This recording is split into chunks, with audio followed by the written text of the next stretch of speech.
पति ने जानबूझकर सीढ़ियों पर तेल गिराया और पत्नी को चोट लग गई, लेकिन उसने ऐसा अभिनय किया जैसे कुछ हुआ ही न हो। पत्नी रसोई में खाना बना रही थी। गैस चूल्हे में अचानक लगी आग लग गई, जिससे लड़की का हाथ जल जाता है। यह भी पति ने ही किया है। हर दिन वो अपनी पत्नी को मारना चाहता है, इसलिए उसने इतने जाल बिछाए हैं, लेकिन कहा जाता है कि आग के बिना धुआं नहीं होता। पति के ऐसा करने की वजह क्या है? ऐसा इसलिए है क्योंकि उसकी पत्नी ने एक गंभीर गलती की है। कहानी 1 साल पहले की है। इस आदमी का नाम ऋषभ है। वो अपने परिवार के साथ एक छोटे से शहर में रहता है। यह देखकर कि वो शादी करने के लिए काफी बड़ा हो गया था, इसलिए उसके परिवार ने उसे लड़की दिखाने की व्यवस्था की। शहर में रहने वाली रानी नाम की एक लड़की है। ऋषभ ने उसे देखा और उसे तुरंत उससे प्यार हो गया। रानी खूबसूरत और सेक्सी दोनों है। ऋषभ जैसा सरल शुद्ध लड़का उसके आकर्षण का विरोध नहीं कर पाता है। रानी खुले विचारों वाली, उदार और उत्साही है। वो एक रोमांटिक प्यार करना चाहती है। उसका आदर्श प्रेमी टोन्ड और मस्कुलर होना चाहिए, और शांत पुरुष उसकी पसंद बिल्कुल नहीं है। लेकिन रानी का परिवार ऋषभ को बेहद पसंद करता है, क्योंकि ऋषभ एक इलेक्ट्रिकल इंजीनियर है। उसके पास उच्च वेतन है। परिवार के सदस्यों के दबाव में रानी ने आखिरकार ऋषभ से शादी कर ली। दोनों बाइंड डेट पर पहली बार मिले थे और अब उन्होंने शादी कर ली थी। लेकिन बिना प्यार के शादी बिना नींव के एक घर की तरह है, जो कभी भी दुर्घटनाग्रस्त हो सकता है। शादी के बाद ऋषभ का परिवार रानी को वापस शहर ले जाता है। छोटे शहर का रानी को बहुत अफसोस होता है। आदर्श और वास्तविकता के बीच का अंतर उसे निराश और उदास कर देता है। ऋषभ का पूरा परिवार गंगा के किनारे 3 मंजिला मकान में रहता है। बालकनी से खड़े विशाल गंगा नदी देख सकते हैं। हालांकि शहर उतना सुविधाजनक नहीं है, लेकिन यह इतना बुरा भी नहीं है। ऋषभ बहुत नाजुक है, इसलिए उसे पता है कि रानी खुश नहीं है। इसलिए वो अपनी पत्नी को खुश करने का तरीका खोजने की कोशिश करता है, लेकिन रानी ने उसका दिल नहीं समझा। अगली सुबह पूरा परिवार बहुत जल्दी उठ गया। बधाई देने के लिए रिश्तेदारों के स्वागत की तैयारी की, और रानी 10 बजे तक सोती है। सभी रिश्तेदार घर चले गए हैं। इससे पूरे परिवार के चेहरे मुरझा जाते हैं। रानी को बचपन से ही लाड़ प्यार किया जाता है, इसलिए वो एक छोटी राजकुमारी के समान है। वो खाना बनाना, घर की सफाई करना या घर का काम करना नहीं जानती। उसकी सास उसे रास नहीं आ रही है, लेकिन ऋषभ ने कभी भी अपनी पत्नी की आलोचना नहीं की।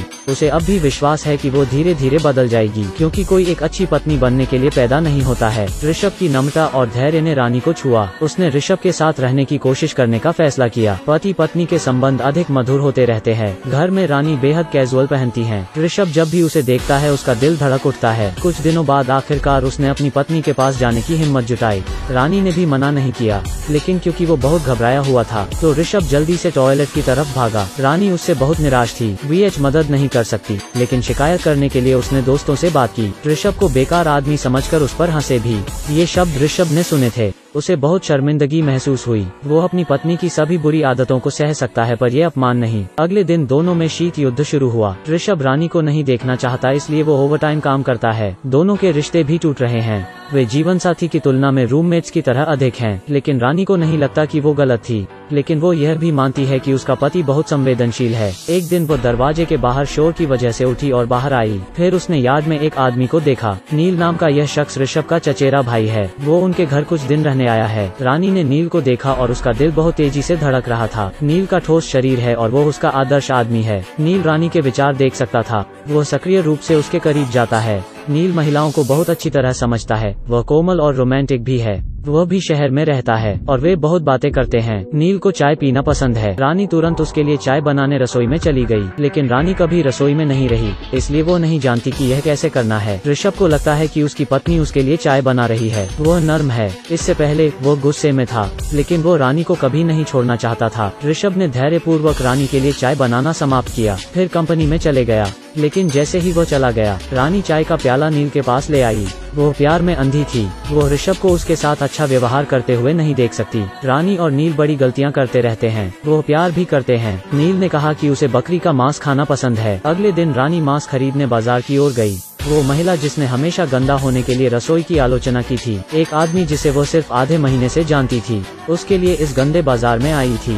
पूरे परिवार ने रानी का बदलाव देखा और वे सब खुश थे, लेकिन वे नहीं जानते दरअसल रानी इस घर से जल्दी निकलने का उपाय सोच रही है। नील के साथ नया घर बनाने के लिए ऋषभ के परिवार की मेहरबानी देख रानी को बहुत अफसोस है। उसने नील से उसे दूर ले जाने के लिए विनती की। नील ने राजी होने का नाटक किया, लेकिन उसने गुपचुप तरीके से अपना सामान बढ़ा और चले गया। शाम को जब रानी बहुत खुश क्योंकि नील रात को खाने पर आने वाला था, लेकिन वो बिना एक शब्द कहे चला गया। रानी को छोड़ दिया गया था। वो चौंक गई और अपने कमरे में वापस आ गई। वास्तव में जो प्रेम केवल रानी ने सोचा था, यह नील की नजर में एक पैसा जितना भी नहीं है। रानी का हृदय ग्लानि और पश्चाताप से भर गया। वो अपने पति को धोखा नहीं देना चाहती थी, तो उसने ऋषभ को सारी बात बता दी। लेकिन उसे आश्चर्य हुआ, क्योंकि ऋषभ उतना उत्तेजित नहीं था जितना उसने सोचा था। इसके विपरीत वो बहुत शांत है, जैसे कुछ हुआ ही नहीं था, क्योंकि अभी उसका दिल मर चुका था। आमतौर पर वो बकरी के मांस से नफरत करता है, आज वो बहुत खाता है। भले ही उसने शांत रहने की कोशिश की, लेकिन वो फिर भी अपने दिल में गुस्सा रखता है। ऐसी चीज कोई पुरुष स्वीकार नहीं कर सकता, क्योंकि वो बहुत गुस्से में था। इसलिए अगले दिन ऋषभ नील के शहर आया, उसे दंडित करने का इरादे से। लेकिन उसका पतला बीमार शरीर नील का प्रतिस्पर्धी नहीं है। नील ने उसे बुरी तरह पीटा और फिर चला गया।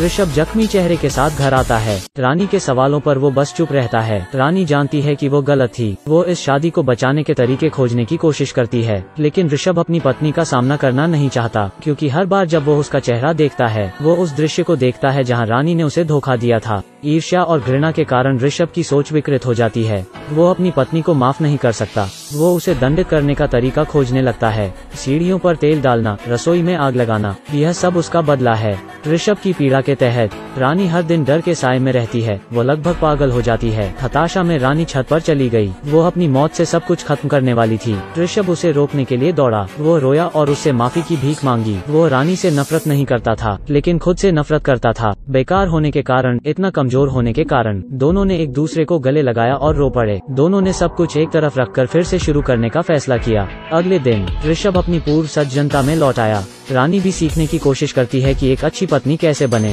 हालांकि दोनों लोग अब भी कम ही बात करते हैं, लेकिन एक दूसरे को देखने वाली आंखें ज्यादा नर्म थीं। रानी को भी नारी व्यक्तित्व से मुक्ति मिली। सास के साथ उसके संबंध भी बेहतर हो रहे हैं। इस जोड़े का जीवन धीरे धीरे सामान्य हो जाता है। लेकिन इस समय बुरी चीजें हुई। एक दोपहर ऋषभ के माता पिता रिश्तेदार के घर जाते हैं और रानी खाना खरीदने बाजार जाती है। घर पर सिर्फ ऋषभ था। रानी अभी कुछ देर के लिए बाहर गई थी कि तभी उसके घर में अचानक विस्फोट हो गया। जब पुलिस आई तो 3 मंजिला मकान पूरी तरह जलकर राख हो गया था। पुलिस को मलबे में से एक शव मिला। मरने से पहले उसे बुरी तरह पीटा गया था। एक हाथ भी कट गया था। हाथ पर टैटू के माध्यम से पुलिस ने शव को ऋषभ का बताया।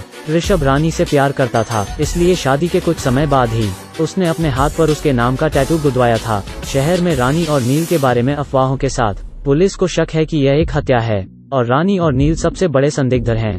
पूरा थाना बेहद आक्रोशित है। उन्होंने अपराधी को पकड़ने की ठानी है। फिलहाल नील के बारे में कोई खबर नहीं है, तो पुलिस ने रानी को पूछताछ के लिए बुलाया। रानी ने विस्तार से बताया कि उस दिन क्या हुआ था। निश्चय ही नील उस दिन उन्हें ढूंढने आया था। ऋषभ को डर था कि रानी खुश नहीं है, तो उसने रानी को बाजार में कुछ खरीदने के लिए कहा था। घर से निकलने के बाद रानी ने पड़ोसी के बच्चे को उसके लिए दरवाजा बंद करने के लिए कहा। फिर बाजार के लिए एक रिक्शा में बैठ गई। बाजार में कीमत को लेकर उसने कसाई से तकरार भी की। सामान खरीदने के बाद वो रिक्शा से घर वापस आई। घर के सामने कुछ आवारा कुत्ते थे, इसलिए उसने उनके लिए कुछ मांस फेंका, लेकिन वो अभी तक घर नहीं गई थी। अचानक धमाका हुआ। उसे नहीं पता था कि उसके घर में क्या हुआ है, और उस दिन की गवाही बहुत से लोग दे सकते थे। पुलिस ने लोगों को गवाही देने के लिए बुलाया। रानी ने जो कहा उसकी पुष्टि हुई, और यह पता चला कि उसने जो कुछ कहा वो सब मेल खाता था। पुलिस को कहीं कोई खामी नहीं मिली, लेकिन पुलिस अभी भी अपने शक पर विश्वास करता है, क्योंकि रानी को छोड़कर किसी का अपराध करने का कोई मकसद नहीं है। तो पुलिस ने पूछताछ के लिए रानी को प्रताड़ित किया, लेकिन रानी बहुत जिद्दी है। आधे दिन तक पुलिस ने उसे पीटा, फिर भी कुछ नहीं मिला। इंस्पेक्टर इसे स्वीकार नहीं करता, इसलिए वो इसकी पुष्टि करने के लिए एक झूठ पकड़ने वाले विशेषज्ञ को बुलाता है। विशेषज्ञ बस रानी से एक सवाल पूछता रहा, क्या तुमने अपने पति को मार डाला है? लेकिन रानी नहीं जवाब देती रही। उसका चेहरा शांत है, उसकी हृदय गति भी बहुत सामान्य है। अंत में विशेषज्ञ को एक निष्कर्ष पर आना पड़ता है, रानी झूठ नहीं बोल रही है। इंस्पेक्टर ने सब कुछ इस्तेमाल किया, लेकिन फिर भी मनचाहा जवाब नहीं मिला। मामला बहुत लंबा हो गया। वरिष्ठों ने थानाध्यक्ष को शीघ्र दोष सिद्ध करने को कहा। कोई अन्य रास्ता नहीं है। इंस्पेक्टर को रानी को रिहा करना पड़ता है। इंस्पेक्टर इसे समझा नहीं सकता। आखिर रानी की मानसिकता कितनी मजबूत और सख्त होगी ताकि वो लाई डिटेक्टर भी पास कर सके। इस कहानी के बाद रानी शहर में रहना जारी नहीं रख सकती। कुछ समय बाद वो दूसरी जगह चली गई। स्टेशन पर दाढ़ी वाला आदमी चुपचाप रानी का हाथ थामता है। यह कोई अजनबी नहीं है, लेकिन ऋषभ है जिसे हमने सोचा था कि वो मर चुका है।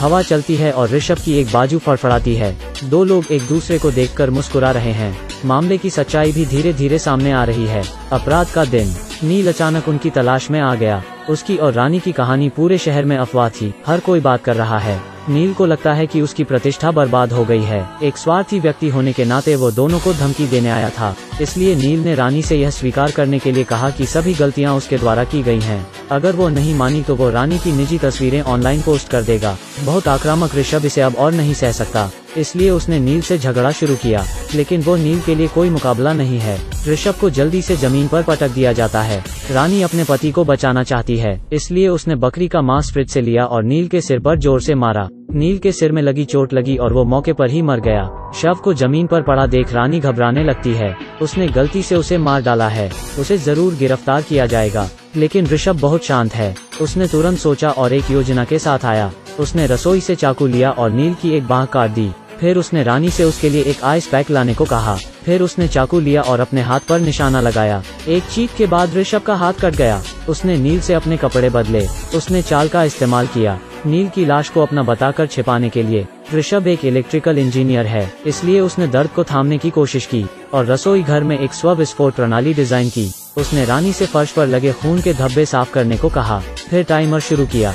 ऋषभ ने रानी को बाहर जाने के लिए कहा, साथ ही जाते समय उसने उसे सावधान रहने की चेतावनी दी। फिर उसने योजना का पालन किया। रानी ने शांति से दरवाजे से बाहर निकलने की कोशिश की। उसने वैसा ही किया जैसा ऋषभ ने उसे बताया था। सभी को सादर अभिवादन। फिर बाजार के लिए एक रिक्शा की सवारी की। पहले उसने बकरी के मांस का एक टुकड़ा खरीदा, फिर मीट को दूसरे स्टॉल पर ले गई और उन्हें इसे काटने के लिए कहा। जिस मांस के टुकड़े से उसने नील को मारा था वो भी उन टुकड़ों में शामिल था। उसके घर के पास आकर रानी ने तुरंत मीट लिया और दरवाजे पर आवारा कुत्तों को फेंक दिया। हत्या के हथियार को पूरी तरह से नष्ट कर दिया गया था। इस समय रसोई में टाइमर खत्म हो गया और विस्फोट हो गया। विस्फोट ने तुरंत पड़ोसियों का ध्यान आकर्षित किया। ऋषभ नील के हाथ के साथ छत से गंगा में कूदकर भाग गया। सभी लोग घटनास्थल पर एकत्रित होते हैं, तो किसी ने ऋषभ को नदी में नहीं देखा। ऋषभ नीचे की ओर तैरने की कोशिश करता है, फिर नील का हाथ पानी में फेंक देता है। सच्चाई को पूरी तरह से दबा दिया गया। इस समय ऋषभ ने अपनी योजना पूरी कर ली है। वो रानी को दूसरे शहर में ले गया और एक नया जीवन शुरू किया।